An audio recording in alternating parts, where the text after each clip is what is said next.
जब बीजेपी के नेता खारगे जी की हत्या करने की बात करते हैं तो प्रधानमंत्री एक शब्द नहीं कहते हैं और हमें आतंकवाद के बारे में बताते हैं।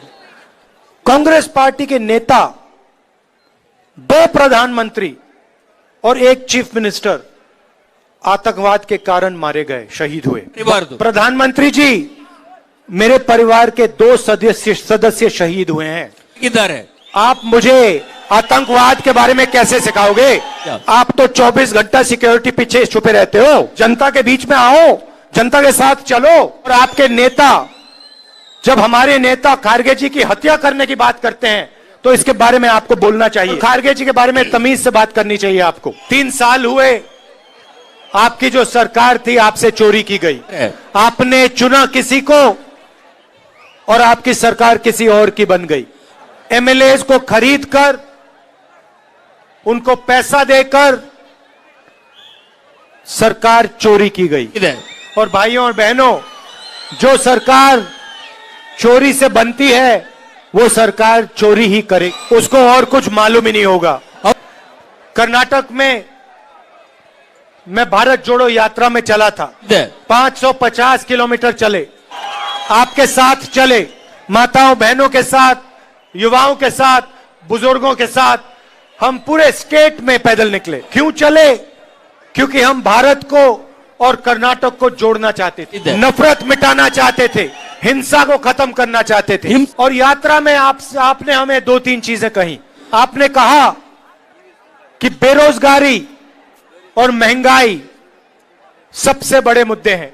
महिलाओं ने कहा 400 रुपए का सिलेंडर 1100 रुपए का हो गया। किसानों ने कहा कि पेट्रोल जो 60 रुपए का होता था 100 रुपए का हो गया। डीजल 56 रुपए का होता था 90 रुपए का हो गया। छोटे व्यापारियों ने कहा कि नोटबंदी और जीएसटी ने हमें बर्बाद कर दिया।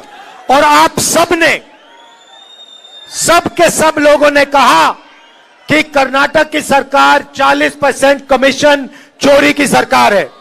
वर्ल्ड रिकॉर्ड तोड़ दिया है भ्रष्टाचार का। सरकार है। कॉन्ट्रैक्टर एसोसिएशन ने प्रधानमंत्री को चिट्ठी लिखी, कहा कि कर्नाटक में 40% भ्रष्टाचार सब चीज पे लिया जा रहा है। कॉन्ट्रैक्टर जवाब तक नहीं दिया प्रधानमंत्री ने चिट्ठी। जहां भी देखो स्कैम के बाद scam, police sub inspector scam, assistant professor scam, assistant engineer scam, cooperative bank scam, Mysore sandal scam. MLA का बेटा 8 करोड़ रुपए कैश के साथ पकड़ा जाता है। और बीजेपी का एमएलए कहता है कि सीएम की कुर्सी 2500 करोड़ में खरीदी जा सकती। कर्नाटक में जो भ्रष्टाचार हुआ वो 6 साल के बच्चे को मालूम है। पिछले 3 साल से बीजेपी की सरकार है। प्रधानमंत्री को भी कर्नाटक के भ्रष्टाचार के बारे में मालूम होगा। आप ही ने तो कहा था डबल इंजन सरकार, इस बार डबल इंजन चोरी हुई है। मोदी जी, आप कर्नाटक की जनता को बताइए 40% का कौन से इंजन को कितना मिला? प्रधानमंत्री यहां आते हैं और कहते हैं कि कांग्रेस पार्टी ने मेरे ऊपर 91 बार आक्रमण किया है। मगर पहले प्रधानमंत्री जी, आप कर्नाटक को बताइए, आपने भ्रष्टाचार के बारे में क्या किया? क्या इंक्वायरी कराई? कितने लोगों को जेल में डाला? मैंने लोकसभा में आपसे सवाल पूछा था, अदानी जी के बारे में सवाल पूछा था कि आपका रिश्ता अदानी के साथ कैसा है। मुझे लोकसभा से डिस्क्वालीफाई कर दिया। मैंने भ्रष्टाचार का सवाल उठाया, मुझे लोकसभा से हटा दिया। और जो यहां भ्रष्टाचार कर रहे हैं उनके खिलाफ कोई कार्रवाई नहीं करते हैं प्रधानमंत्री। मैं यहां आया और सबसे पहले मैंने अपने नेताओं के नाम, जहां भी हम जाते हैं सीनियर नेताओं का नाम लेते हैं, लोकल नेताओं का नाम लेते हैं। डीके शिव कुमार, सिद्धरमैया जी, खारगे जी, मोदी जी अपने नेताओं के नाम नहीं लेते थे। जैसे आपने हमारा रोड शो देखा, हम सब एक साथ खड़े थे। मोदी जी के रोड शो में बम्बई जी को, येदुरप्पा जी को उठा के बाहर फेंक देते हैं। मोदी जी गाड़ी पे चलते हैं, बाकी लोग सड़क पे चढ़ते हैं। मोदी और मैं अपने आप से एक सवाल पूछ रहा था कि होता क्यों है? 2 चीजें हो सकती है। एक तो नरेंद्र मोदी जी सिर्फ नरेंद्र मोदी को देखना चाहते हैं, वो सबको अपने से नीचा मानते हैं, तो इसलिए चाहते हैं कि नरेंद्र मोदी बस पे चले, गाड़ी पे चले और बाकी लोग दिखाई ना दें। दूसरी बात भी हो सकती है ಅದಲ್ಲದೆ ಇನ್ನೊಂದು ವಿಷಯನೂ ಕೂಡ ಇರ್ಲಿಕ್ಕೆ ಸಾಧ್ಯತೆ ಇದೆ.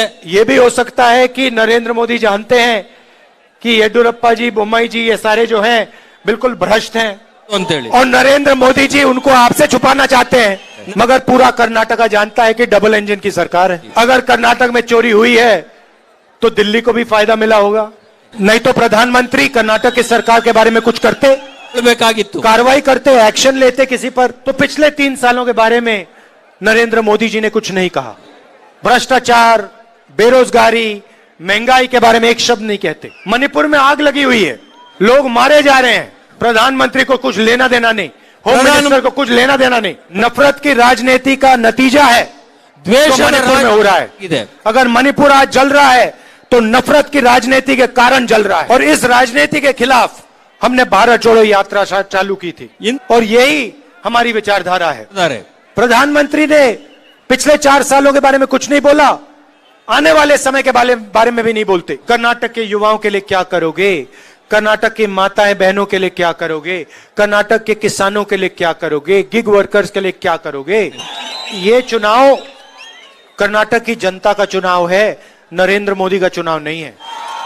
अब मैं आपको कांग्रेस पार्टी के बारे में कहना चाहता हूं. हम पहले दिन पहली कैबिनेट मीटिंग में आपके लिए क्या करने जा रहे हैं. महंगाई की चोट महिलाओं को सबसे ज्यादा पड़ती है. महिलाओं के लिए हम 2 कदम उठाने जा रहे हैं. पहला कदम गृह लक्ष्मी स्कीम, इसके माध्यम से महिलाओं को हर महीने बैंक अकाउंट में 2000 रुपए मिलने जा रहे हैं. दूसरा स्कीम महिलाओं के लिए जिसको हम सखी कहते हैं. कर्नाटक की हर महिला, हर माता, हर बहन, हर बेटी बस में फ्री में घूमेगी.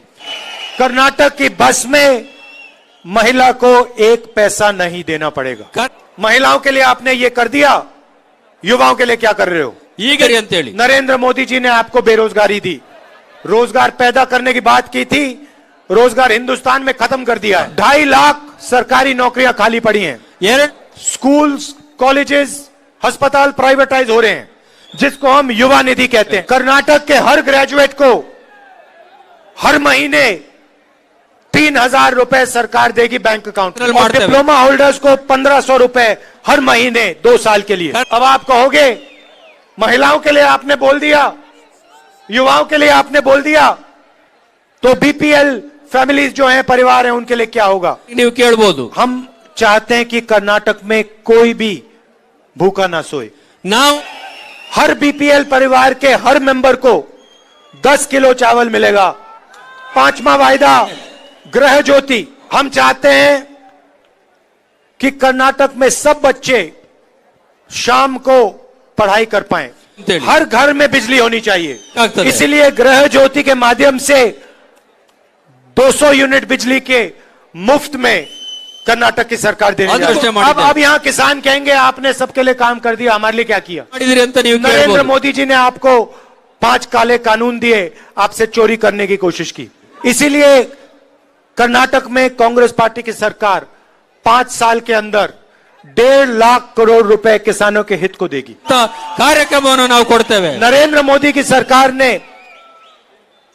आपको आपसे बीमा का पैसा चोरी किया, छीना. आप बीमा का पैसा भरते हो और जब आपके खेत को नुकसान होता है आपको 1 रुपया नहीं मिलता. इसलिए अगली सरकार 5000 करोड़ रुपए किसानों के कॉम्पनसेशन के लिए रखेगी. आपके खेत को नुकसान होगा, इस पैसे से आपकी मदद की जाएगी. और दूध पे जो 5 रुपए की सब्सिडी है उसको हम 7 रुपए की कर देंगे. अब आप ये पूछ सकते हो कि भाई ये 5 जो स्कीम है जिसको आप पहले दिन पहली कैबिनेट मीटिंग में पूरा करोगे, इसके लिए पैसा कहां से आएगा. याद रखिए कि बीजेपी ने आपसे 40% पैसा चोरी किया है.